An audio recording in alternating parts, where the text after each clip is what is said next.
a exercitar a informática e hoje eu tenho assim um grande conhecimento em informática, que é uma das áreas que eu gosto e tal. E a partir daí começou, né, tudo e eu fui procurando mais atividades para não entrar na primeira, vamos dizer, a primeira fase da perda da visão, que é a depressão, que é uma coisa assim muito ruim e que eu, graças a Deus, consegui fugir de medicamentos, de fugir de tudo. E a partir daí eu comecei, né, a desenvolver cada vez mais e aprimorar cada vez mais o meu conhecimento sem visão, né. E hoje também utilizo algumas técnicas, algumas tecnologias da informática e de produtos acessíveis para pessoas deficientes visuais, né? E eu uso muito aparelhos assim elétricos, uso celulares adaptados, computadores com leitores de tela, que são vozes sintetizadas, né? E aí foi assim que eu comecei. Para você, qual é a primeira palavra que vem à mente quando falamos em acessibilidade? Bom, quando se fala em acessibilidade, a primeira palavra para mim, eu acho que também é uma tentativa, né, de trazer às pessoas deficientes uma forma mais fácil de lidar com as coisas, com as pessoas, com o mundo, com a sociedade em geral, né?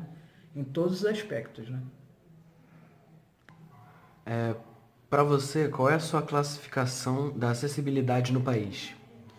Eu posso dizer até que a sensibilidade, a minha classificação, seria uma classificação baixa, porque comparado aos outros países, o Brasil ainda está muito atrás, né, de ter recursos assim, mais facilidade para os deficientes, seja no transporte, seja em áreas públicas mesmo, até no governo mesmo eles precisam criar mais acessibilidade, pois eu vejo amigos reclamando de falta de acessibilidade em tribunais e em locais públicos, né? E falta muito ainda, que os outros países já estão muito mais à frente, né, desse trabalho aí de acessibilidade, oferecendo uma vida melhor aos deficientes. Qual a sua maior dificuldade na sociedade? Bom, a minha maior dificuldade na sociedade é quando eu chego em determinados lugares, seja um local público ou local privado, né? Seja um comércio, seja até um local religioso, e as pessoas não sabem fazer aquele acolhimento com deficiência, por conta de a rua não ser tão acessível, ser tão complicada de se locomover, né? E com relação aos transportes, eu penso que os transportes estão muito longe de ter algum tipo de acessibilidade. Primeiro, pelo respeito dos motoristas, não há nenhum. Eles não respeitam deficientes. Já não respeitam as pessoas que são videntes, né? Já não respeitam idosos, que têm a dificuldade de se locomover. E a outra questão também é porque não tem nenhum dispositivo, no caso aqui no Rio, que possa identificar que um ônibus está chegando, ou qual o horário do ônibus.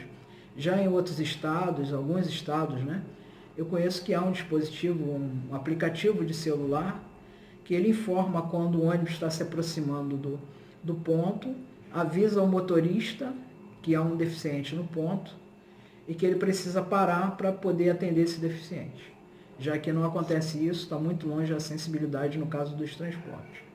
Fora as condições do próprio transporte, a questão da locomoção dentro dos transportes. Não, pode só continuar que a gente vai agitar e vai juntar tudo. Quer que eu fale? Pode ser, pode ir. Então vamos lá. Com relação aos transportes, eu sinto que a locomoção dentro dos veículos fica muito difícil para os deficientes, pois não tem nada assim, no máximo aquelas cadeiras destinadas ao deficiente, só que assim, o motorista não tem aquele preparo para guardar o deficiente, se apoiar, se posicionar diante da cadeira e tal. Então a gente fica muito, a questão do transporte ainda está muito debilitada para os deficientes, fica muito difícil.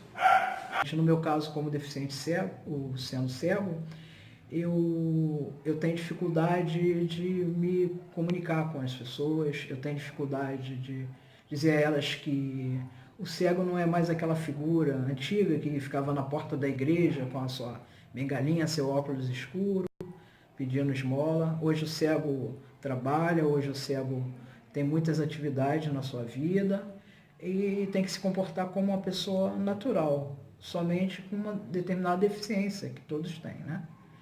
E a partir daí a gente encontra essa dificuldade na sociedade, né? Das pessoas tratarem o cego como um pobre coitado e tal. E a gente sabe que não é por aí o caminho, né? E nós temos que ter mais oportunidades, as pessoas têm que acreditar mais na nossa capacidade de realizar nossas coisas, conquistar os objetivos. Então, ainda tem um pouco a discriminação, né, da pessoa deficiente nos determinados locais, né? Como você faz para se locomover e para utilizar o transporte público?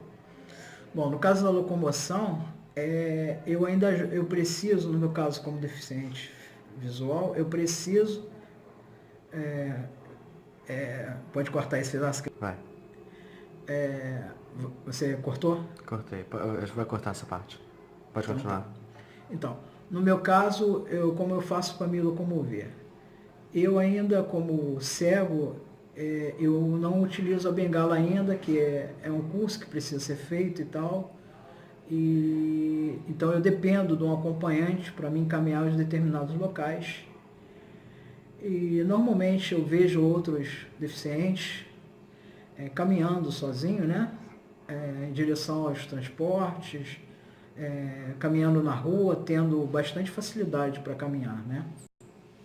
E no meu caso eu ainda tenho muita dificuldade para fazer isso e alguns medos, por conta de a rua não ser tão acessível, ser tão complicada de se locomover, né? E com relação aos transportes, eu penso que os transportes estão muito longe de ter algum tipo de acessibilidade. Primeiro, pelo respeito dos motoristas, não há nenhum. Eles não respeitam deficientes. Já não respeitam as pessoas que são videntes, né? Já não respeitam idosos, que têm a dificuldade de se locomover. E a outra questão também é porque não tem nenhum dispositivo, no caso aqui no Rio, que possa identificar que um ônibus está chegando, ou qual o horário do ônibus.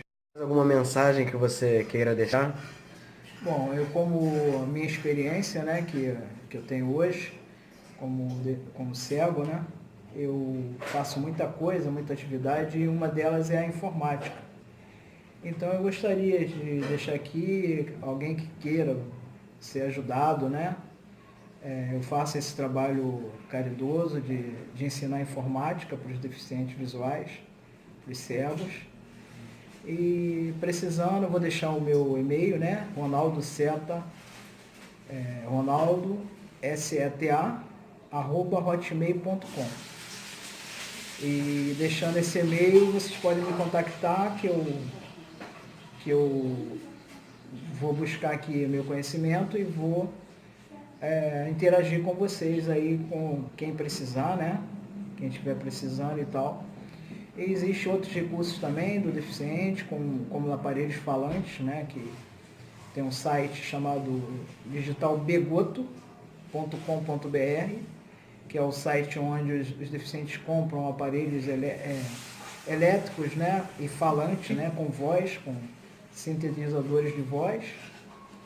E aí que a gente vai buscando o caminho para chegar onde deseja.